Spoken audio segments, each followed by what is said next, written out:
Hi, and welcome to Geno's Picks. You know why Daddy's smiling? That's right, because we picked 4 games to start the season, and we hit every damn one. A 4-0 start. It's almost like we know what we're doing. So you can't wait to get to the next 4 so you could be sitting at 8-0 next week. So let's get to it. But first, you know what really grinds my gears? One of my viewers last week complained about my Kevin Ward Jr. joke and that it was too soon. Sorry, America, but in a time where reporters are being beheaded, students are being shot, and so many other tragedies are occurring where people, as much as they want to, cannot flee from danger, it's never too soon to mock someone that is stupid enough to walk into high-speed traffic at night wearing black. By the way, if you haven't seen the video yet, just Google Car 1 Retard 0.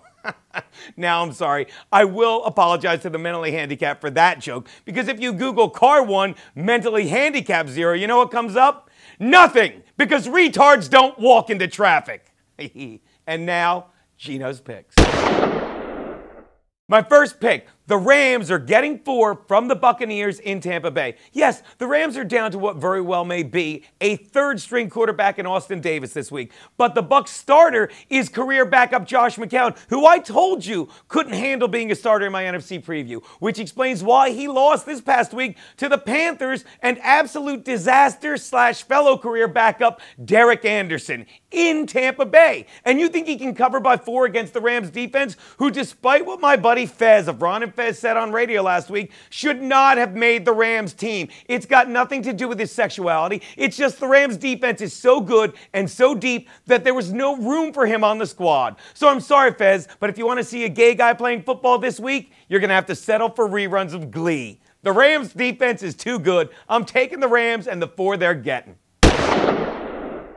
My next pick, the Titans are giving 3 to the Cowboys in Tennessee. What did we learn from the opening game between the Cowboys and the Niners?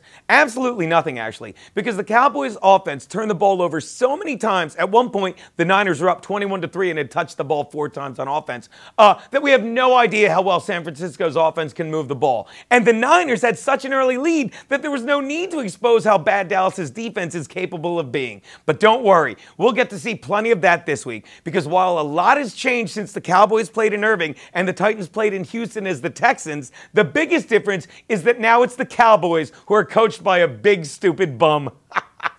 Take the Titans and lay the 3.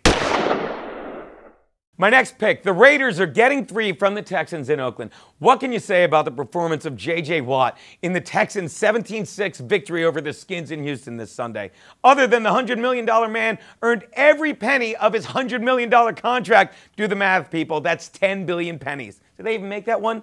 Watt recorded a sack, blocked an extra point, recovered a fumble, and of course swatted down a pass. But here's the most telling stat. Watt had 5 quarterback hurries Sunday, giving him 43 since the start of last season. Oh, and if you're not sure what a hurry is, it's what the Texans don't seem to be in finding a franchise quarterback. Ryan Fitzpatrick had nothing to do with this win, while the Raiders are committed to Derek Carr, and I think he'll play well in the home opener with the fans backing him. That's why I'm telling you, take the Raiders and the 3 you're getting.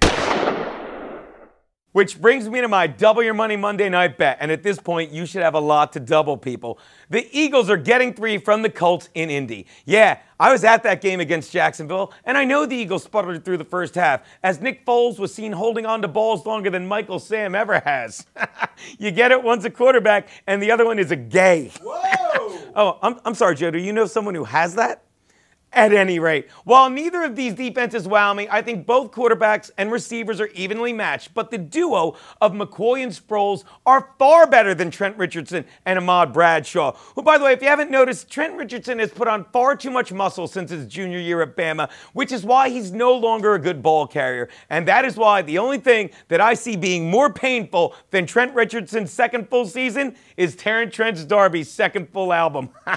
Fish in Your Flesh, 1989. 2 Monday night games, 280 albums references, people. You got to feel good. Take the Eagles, that's my friend Shannon, and the 3 you're getting. Those are Geno's picks.